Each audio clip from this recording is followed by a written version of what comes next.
The past couple of years I've seen an awful lot of work done on the rail, the track, the right-of-way, and I understand that you've just completed, that the crews have just completed work on the Los Pinos trestle. We're hoping to get an interview with John Matthews to tell us about that when all the paperwork and everything is buttoned up on that one. That's correct. Yeah, that work, from my understanding, is 99% complete, and we just need to work with History Colorado. There's a number of grant submission requirements that are lacking and that they need, and that's one of my charges as well. Sounds like you've got a full plate.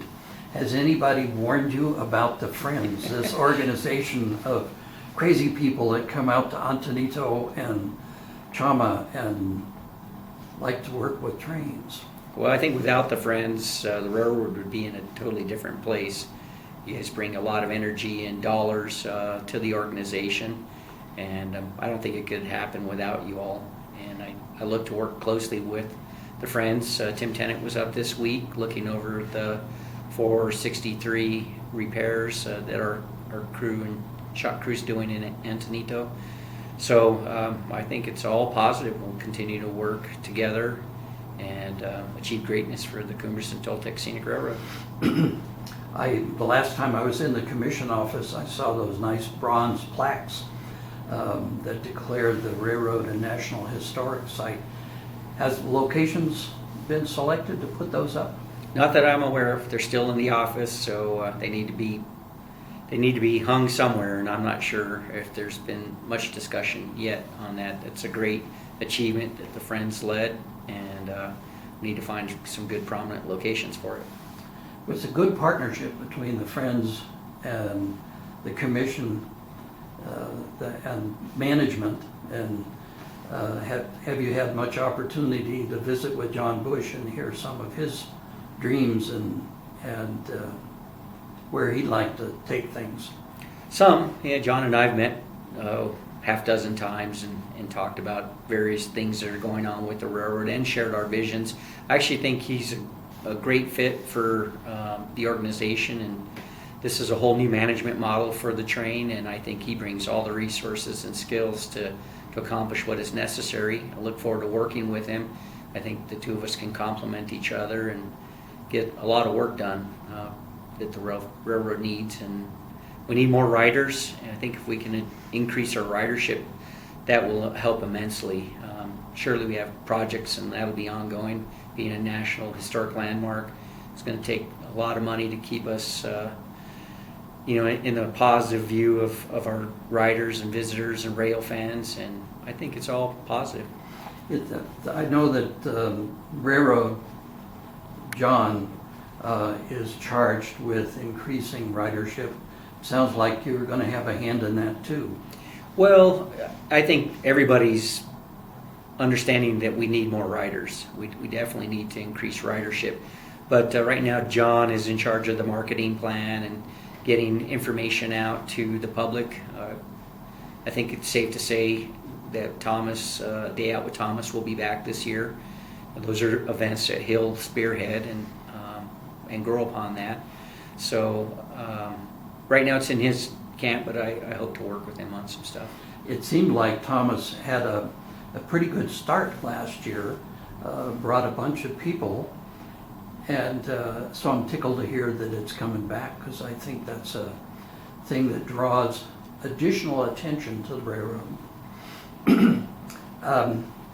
Have you had a chance to hear about the Friends and the railroad's objective to try and create a museum roundhouse in Chama? Yes. There's a kickoff meeting on Thursday on that project. Barker Rinker Seacat is coming down, and I was going to mention with some of my city work, I think I worked with Keith on a project that he did for the town of Pagosa Springs. I'm not certain, my memory eludes me, but I think we actually worked together on that. But no, I'm familiar with it, and I plan to be intimately involved with that project. I will not attend the kickoff meeting, but as that starts to gain momentum, I plan to be intimately involved with it. I think that's a great project. that the Friends have spearheaded. It's great that there's some grant funding behind it, and it'll take a lot more funding to build it, but a decade from now, hopefully it's a success that we're all proud of.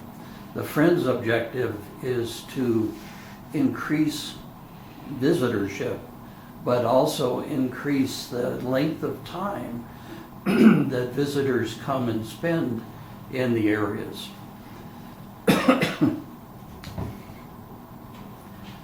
Let's see. I would say on that point, I think that's one area that I really want to focus on is economic benefits and expansion into the towns of Antonito and Chama.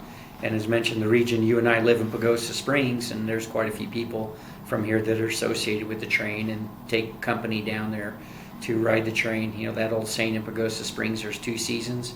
There's winter and there's company. And we need to get our company on the train down there more frequently. And similarly in Antonito, that's probably the biggest issue for them. They're suffering in declining population. Their revenue stream is very weak. So anything that we could do to improve the economics of Antonito and the greater San Luis Valley, I think is a charge that we need to focus on. And I think if we can succeed in putting more people in the train, we'll succeed also in growing the economies of Chama and Antonito and the region as a whole. It's surprising to me that very few people know that a branch came up here to Pagosa, and there are still a couple of buildings here in town that serve the railroad. And I tell people that, and they say, huh? Yeah, I know the owner of the current depot, matter of fact, or the old depot. The old It's still depot. intact here in town. It just sold, and I know the owner, and he's doing some work on it. His stepfather's trying to get him to consider more historic restoration work, but he's trying to occupy it and make it his. Speaking of that, did any of your job or work experiences have to do with historic restoration and old stuff? Well, in the town of Pagosa Springs, we have a historic preservation committee, and we had quite a turbulent period when development was more prevalent in our downtown area. We had a developer in particular that was trying to create a vision for Pagosa Springs and bring about some development, and it did create some impacts on the historic fabric of Pagosa Springs. So I would say yes, I was involved in that. The formation of the historic preservation group was initially guided by me. My planner was the one that had more hands-on with it, but I do have some experience with historic preservation, and I see the value in it, definitely. You've dabbled in, I shouldn't use the word dabbled, you have participated in historic restoration and government and chasing down money. Sounds to me like you're the great choice for ED for the commission. I want to thank you for being here today. We'll try and get this on our website very shortly. Sounds good. Thanks for giving me the opportunity. Look forward to continuing this and more discussion at a later time. Great. And the door's open in our commissioner's office if anybody wants to come by and say hi. I'd like to meet more of the friends. This spring we will have a number of work groups in Antonito and in Chama.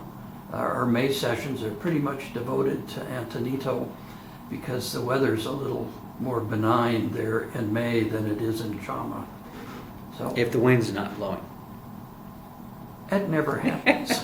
The wind always blows in Antonito. Correct. Thanks, Mark. Thank you.